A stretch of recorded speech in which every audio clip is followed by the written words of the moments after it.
ಈ ಪತ್ರಿಕಾಗೋಷ್ಠಿಗೆ ಬಂದಿರೋಂಥ ಎಲ್ಲ ನಮ್ಮ ಕಾಂಗ್ರೆಸ್ ಮುಖಂಡರಿಗೆ ಧನ್ಯವಾದ ತಿಳಿಸುತ್ತಾ, ಇವತ್ತೇನು ಕೃಷ್ಣಪ್ಪ ಅವರು, ಜೇಡಳ್ಳಿ ಕೃಷ್ಣಪ್ಪ ಅವರು ಮತ್ತು ಹಾಗೂ ಆ ಮರೂರು ಸಾಗರ್ ಅವರು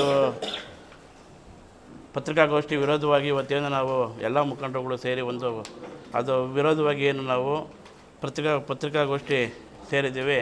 ಈಗಾಗಲೇ ಸಂಕ್ಷಿಪ್ತವಾಗಿ ನಮ್ಮ ಬ್ಲಾಕ್ ಕಾಂಗ್ರೆಸ್ ಅಧ್ಯಕ್ಷರಾದ ಕೃಷ್ಣಮೂರ್ತಿ ಅಣ್ಣ ಇರ್ಬೋದು, ನಮ್ಮ ಹಿರಿಯ ಕೌನ್ಸಿಲರ್ ಆದ ರಂಗನಮಣ್ಣವ್ರು ಇರ್ಬೋದು, ಹಾಗೂ ವೆಂಕಟೇಶಣ್ಣವರು, ಆಮೇಲೆ ನಮ್ಮ ಕಲ್ಕೆರೆ ಶಿವಣ್ಣವರು ಎಲ್ಲ ಸಂಕ್ಷಿಪ್ತವಾಗಿ ಹಾಸ್ಪಿಟ್ಲು ಪ್ಲ್ಯಾನಿಂಗ್ ಬಗ್ಗೆ ಮತ್ತು ಹಾಸ್ಪಿಟ್ಲು ನಿರ್ಮಾಣಕ್ಕೆ ಸಂಬಂಧಪಟ್ಟಂಗೆ ಕಾನೂನುಬದ್ಧವಾಗಿ ಕಾನೂನಾತ್ಮಕವಾಗಿ ಎಲ್ಲ ವಿವರವಾಗಿ ಹೇಳೋರೆ. ಅದನ್ನು ನಾನೇನು ರಿಪೀಟ್ ಮಾಡೋಕ್ಕೆ ಹೋಗಲ್ಲ.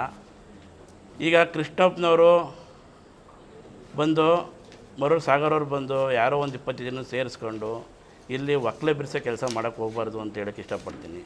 ಯಾಕೆ ಅಂದರೆ ಇಲ್ಲಿ ಯಾವುದೇ ಕಟ್ಟಡಗಳು ಕಾಮಗಾರಿಗಳು ನಡೀತಾ ಇರೋದು ಬಾಲಕೃಷ್ಣವ್ರಿಗೋಸ್ಕರ ಅಲ್ಲ.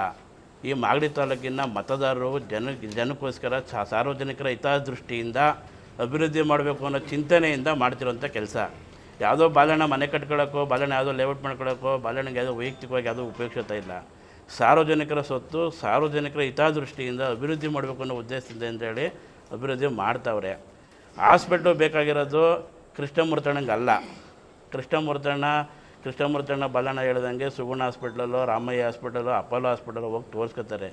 ನಾವು ಮಾಗಡಿ ತಾಲೂಕಲ್ಲಿರುವಂಥ ಕಡು ಬಡವರಿಗೆ, ರೈತರಿಗೆ, ಕೂಲಿ ಕಾರ್ಮಿಕರಿಗೆ ಹಾಸ್ಪಿಟ್ಲು ಬೇಕಾಗಿರೋದು. ಎಲ್ಲಕ್ಕಿಂತ ಮುಖ್ಯವಾಗಿ ಪ್ರತಿಯೊಬ್ಬರಿಗೂ ಆರೋಗ್ಯ ಮುಖ್ಯ. ಆರೋಗ್ಯ ಇಲ್ಲ ಅಂದರೆ ಯಾವ ಅಭಿವೃದ್ಧಿ ತಗೊಂಡು ಏನೂ ಮಾಡೋಕ್ಕಾಗಲ್ಲ. ಆರೋಗ್ಯ ಕಾಪಾಡ್ಕೋಬೇಕು ಅಂತೇಳಿ ನಮ್ಮ ಶಾಸಕರು ಇವತ್ತು 40 ಕೋಟಿ ವೆಚ್ಚದಲ್ಲಿ ಒಂದು ಅದ್ಭುತವಾದಂಥ 100 ಬೆಡ್ಡಿನ ಹಾಸ್ಪಿಟ್ಲು ನಿರ್ಮಾಣ ಮಾಡ್ತಾವ್ರೆ. ಅದಕ್ಕೆ ನಾವೆಲ್ಲ ಅಭಿನಂದನೆ ಸಲ್ಲಿಸಬೇಕು. ಸುಮ್ಮನೆ ಏನೋ ಕಾಟಾಚಾರಕ್ಕೆ ಬಂದು ಪ್ರೆಸ್ ಮೀಟ್ ಮಾಡೋದು, ಗಲಾಟೆ ಮಾಡೋದು, ಒಕ್ಕಲೆ ಬಿಡಿಸೋದು, ನಾನು ಕಟ್ಟಕ್ಕೆ ಬಿಡಲ್ಲ, ನಾನು ಹೇಳಿದ್ರೆ ಮಾತ್ರ, ನನ್ನ ಹತ್ರ ಬಂದು ಕೇಳಿದರೆ ಮಾತ್ರ ನಾನು ಬಿಟ್ಕೊಡ್ತೀನಿ ಅಂಥೇಳಿ ಅವರು ಏನು ಆರೋಪ ಮಾಡವ್ರೆ.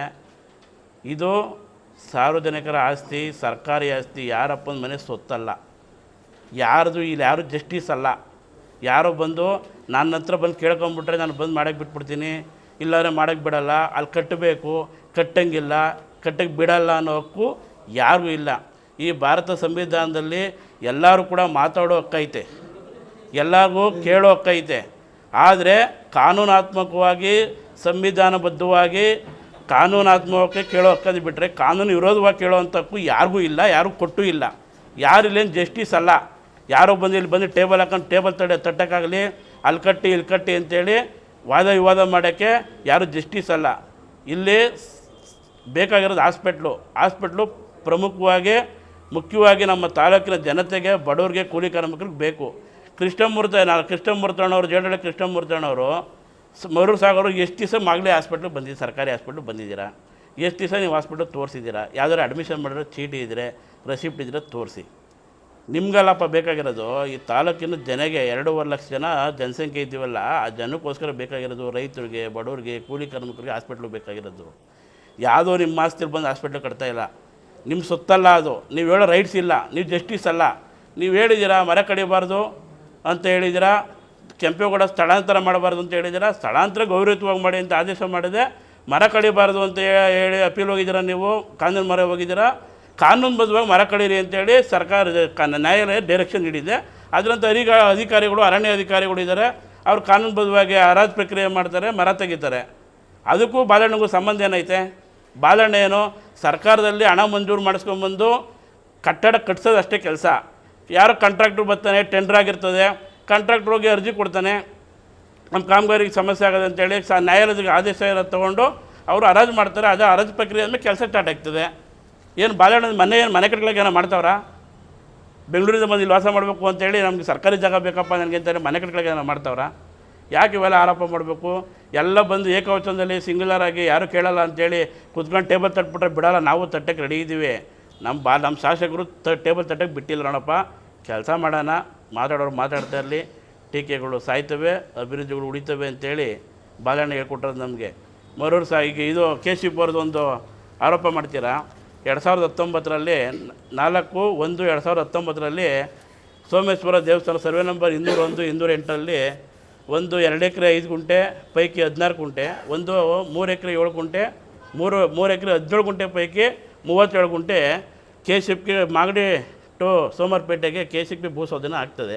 ಅದರಲ್ಲಿ ಮುಜರಾಯಿ ಇಲಾಖೆಯವ್ರಿಗೆ ಒಂದು 16 ಗುಂಟೆಗೆ 23 ಲಕ್ಷ ಮತ್ತು ಇನ್ನೊಂದು 37 ಗುಂಟೆಗೆ 53 ಲಕ್ಷನ ತಾಲೂಕು ಆಫೀಸಲ್ಲಿ ತಹಸೀಲ್ದಾರ್ ಬಂದು ರಿಜಿಸ್ಟ್ರ್ ಮಾಡಿಕೊಡ್ತಾರೆ. ಆ ದುಡ್ಡು ಮುಜರಾಯಿ ಇಲಾಖೆಗೆ ಹೋಗಿದೆ. ಬಾಲಣ್ಣ ಮನೆಗೇನಾರು ಹೋಗಿದೆಯಾ?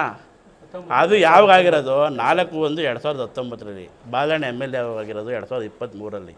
ಯಾರನ್ನು ಕೇಳಬೇಕಾಯ್ತು ಕೃಷ್ಣಪ್ಪಣ್ಣ? ಅವತ್ತಿನ ಶಾಸಕರಾಗಿದ್ದರೆ ಅವ್ರು ಕೇಳಬೇಕಿತ್ತು. ಅವರೇನು ತೊಗೊಂಡೋಗಿಲ್ಲ. ಅವರು ಈ ಕಾನೂನುಬದ್ಧವಾಗಿ ರಿಜಿಸ್ಟ್ರೇಷನ್ ಸ್ಕೆಚ್ ಆಗಿದೆ, ರಿಜಿಸ್ಟ್ರ್ ಮಾಡಿಕೊಟ್ಟವ್ರೆ. ಅವತ್ತಿನ ಶಾಸಕರೇನು ಮನೆ ತೊಗೊಂಡೋಗಿಲ್ಲ.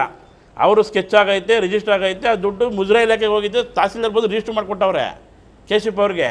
ಬಾಲಣ್ಣ ಮನೆ ತೊಗೊಂಡೋಗಿ ಬಾಲಣ್ಣ ಅವತ್ತು MLA ಬಾಲಣ್ಣ ಯಾಕೆ ಉತ್ತರ ಕೊಡಬೇಕು? ಅದಕ್ಕೆ ಅಲ್ಲೇನೋ ಅವ್ಯವಹಾರ ಆಗಿದ್ರೆ ಕೇಳ್ರಿ. ಅವತ್ತು MLA ಆಗಲಿ, ಇವತ್ತು ಆಗದೇ ಇರಲಿ, ಇವತ್ತು ಬೇಕಾದ್ರೆ MLA ಶಾಸಕರವರು ಉತ್ತರ ಕೊಡ್ತಾರೆ. ಅವ್ಯವಹಾರನೇ ಇಲ್ಲ ಅಲ್ಲಿ. ಅಯ್ಯೋ ದೇವಸ್ಥಾನ ದುಡ್ಡು ಹಿಡ್ಕೊಂಡು ಹೋಗ್ಬಿಟ್ಟವ್ರಂತೆ. ಅಲ್ಲೆಲ್ಲ ಮರೂರು ಸಾಗರ್ ಹೇಳ್ತಾನೆ 20 ರೂಪಾಯಿ 30 ರೂಪಾಯಿ ರೈತರುಗಳು ತೊಗೋತಿರಲ್ರಿ. ಬಾರಪ್ಪ ಸಾಗರು, ದುಡ್ಡು ಕಟ್ಬಿಟ್ಟು ಮುನ್ಸಿಪಾಲ್ಟಿಗೆ ನಾವು ಬೆಳಗ್ಗೆ ಕ್ಲೀನ್ ಮಾಡಬೇಕು, ಸ್ವಚ್ಛತೆಗೆ ಲೈಟಿಂಗ್ಸ್ಗೆಲ್ಲ ದುಡ್ಡು ಬೇಕು. ಈಗ ಬಾಯಿಗಳು ರಾಶಿಗಳದು ಜಾತ್ರೆಗಳದು ವೆಹಿಕಲ್ದು ಸುಂಕ ಎಲ್ಲ ಫ್ರೀ ಬಿಡಿಸ್ತಾವ್ರೆ. ದುಡ್ಡು ಕಟ್ಬಿಟ್ಟು ನೀನು ಕಟ್ಟು. ನಾವು ಪ್ರತಿ ವರ್ಷ ಏಪ್ರಿಲ್ಗೆ ಹರಾಜು ಮಾಡ್ತೀವಿ, ಮಾರ್ಚ್ ಟು ಏಪ್ರಿಲ್ ಹರಾಜು ಮಾಡ್ತೀವಿ. ನೀನು ಅಂಥ ದೊಡ್ಡ ಮಾನವೀಯತೆಯಿರೋ ವ್ಯಕ್ತಿ ಆದರೆ ಬಂದು ನೀನೇ ದುಡ್ಡು ಕಟ್ಬಿಟ್ಟು ಫ್ರೀಯಾಗಿ ಬಿಟ್ಕೊಡು. ನಾವು ಬಿಟ್ಕೊಟ್ಟು ನಾವೇನು ದುಡ್ಡು ಕಟ್ಟರೆ ನಾವು ಬಿಡ್ತೀವಿ. ನೀನು ಉಸಿರಿ ಮಾಡ್ಕೊ, ಇಲ್ಲಾಂದರೆ ಫ್ರೀಯಾಗಿ ಬಿಟ್ಬಿಡು. ನೋಡೋಣಪ್ಪ, ನೀನು 1.5 ಲಕ್ಷ ಜನ ಅಂತ ತಡೆ ತೊಡ್ತಿಯಲ್ಲಪ್ಪ, ಬಂದು ಏಪ್ರಿಲ್ ಈಗ ಸ್ಟಾರ್ಟ್ ಮಾಡ್ತೀವಿ, ಹರಾಜು ಪ್ರಕ್ರಿಯೆ ಸ್ಟಾರ್ಟ್ ಮಾಡ್ತೀವಿ. ಇದು ವೆಹಿಕಲ್ ಸುಂಕ, ನೆಲಬಳೆ ಸುಂಕ, ಈ ಅಂಗಡಿಗಳ ಸುಂಕ ಎಲ್ಲ ಸ್ಟಾರ್ಟ್ ಮಾಡ್ತೀವಿ. ಕುರಿ ಮೇಕೆ ಸುಂಕ ಎಲ್ಲ ಬಂದು ದುಡ್ಡು ಕಟ್ಬಿಟ್ಟು ನೀನಕ್ಕೆ ಹೋಗ್ಬಿಟ್ಟು ಫ್ರೀ ಬಿಟ್ಬಿಟ್ಟು ಮಾನವೀಯತೆ ಮೆರೆಯಪ್ಪ. ಆವಾಗ ನೀ ಟೇಬಲ್ ತಟ್ಟೋದು ಪೌರುಷ ನೋಡ್ತೀವಿ ನಾವು. ನೀ ಟೇಬಲ್ ತಟ್ಟ ಪೌರುಷ ಮುನ್ಸಿಪಾಲ್ಟಿಗೆ ಬಂದು ಹರಾಜಲ್ಲಿ ಕೂಗಿ ನಾನು ಎಲ್ಲರಿಗೂ ರೈತರಿಗೆ ಫ್ರೀಯಾಗಿ ಬಿಟ್ಕೊಟ್ಟಿದ್ದೀನಿ, ಯಾರು ದುಡ್ಡು ಕಟ್ಟಬೇಡಿ ಅಂಥೇಳಿ. ಈಗ ಬಾಯಿಗೌಡರು ಬಿಡಿಸೋರು ಜಾತ್ರೆದು, ದನಗಳ ಜಾತ್ರೆ ಆ ಥರ ಬಿಡಿಸು. ಅದನ್ನು ಬಾಲಣ್ಣ 20 ರೂಪಾಯಿ 30 ರೂಪಾಯಿ ಕಿತ್ತಿದ್ದವ್ರೆ, ಸುಣ್ಣ ಮಾರಾಡ್ತಾವು. ಅದ್ರದ್ದು ಯಾಕ್ರಿ ಇವೆಲ್ಲ ರೀ ಉಡಾಫೆ ಮಾತ್ರಗಳು ಯಾಕ್ರಿ ಬಿಡ್ತೀರಾ? ನಾವೇನು ಸಾಗರ್ಗೆ ಉತ್ತರ ಕೊಡೋವಂಥದ್ದು ಏನಿಲ್ಲ, ಕೃಷ್ಣಮೂರ್ತಣ್ಣಗೇನು ಉತ್ತರ ಕೊಡೋದು ಏನಿಲ್ಲ. ದಯವಿಟ್ಟು ವಿಚಾರ ತಿಳ್ಕೊಂಡು ಮಾತಾಡಿ ಅಂತ ಹೇಳಕ್ಕೆ ನಾವು ಇಷ್ಟಪಡ್ತೀವಿ. ಸುಮ್ಮನೆ ಏನೇನೋ ಒಕ್ಕಲೆ ಬಿಡಿಸೋ ಕೆಲಸ ಮಾಡೋಕ್ಕೆ ಹೋಗ್ಬೇಡಿ. ಆಮೇಲೆ ಮುಂದಿನ ದಿನದಲ್ಲಿ ಏನಾದ್ರೂ ನಮ್ಮ ಶಾಸಕರ ಬಗ್ಗೆ ಯಾರಾದರೂ ಹಗುರವಾಗಿ ಏಕೋತ್ತದನ್ನು ಮಾತಾಡಿದ್ರೆ ನಾವು ಬಾಲಣ್ಣನ ಕಾರ್ಯಕರ್ತರು, ಬಾಲಣ್ಣನ ಮುಖಂಡರು, ಬಾಲಣ್ಣನ ಅಭಿಮಾನಿಗಳು ನಾವು ಖಡಕ್ಕಾಗಿ ಇದ್ದೀವಿ. ನಮ್ಮ ಪಡೆ ಕರೆಕ್ಟಾಗಿ ಸರಿಯಾಗದೆ. ನಾವು ಮುಗಿಬಿದ್ದರೆ ತಡ್ಕೊಳಕ್ಕಾಗಲ್ಲ. ಆದರೂ ನಾವು ಅಭಿವೃದ್ಧಿಗೆ ನಾವು ತೊಂದರೆ ಕೊಡಬಾರ್ದು, ಅಭಿವೃದ್ಧಿ ಮಾಡ್ತಾರೆ ಬಾಲಣ್ಣ ಅಂತೇಳಿ ಮೌನವಾಗಿದ್ದೀವಿ. ಮೌನನ ದುರುಪಯೋಗ ಪಡಿಸ್ಕೋಬೇಡಿ. ದಯವಿಟ್ಟು ಈ ಥರ ಮುಂದೆ ಮಾಡೋಕ್ಕೆ ಹೋಗ್ಬೇಡಿ. ಅಭಿವೃದ್ಧಿಗೆ ಸಹಕಾರ ಕೊಡಿ ಅಂತೇಳಿ ಹೇಳೋಕ್ಕೆ ಇಷ್ಟಪಡ್ತೀನಿ.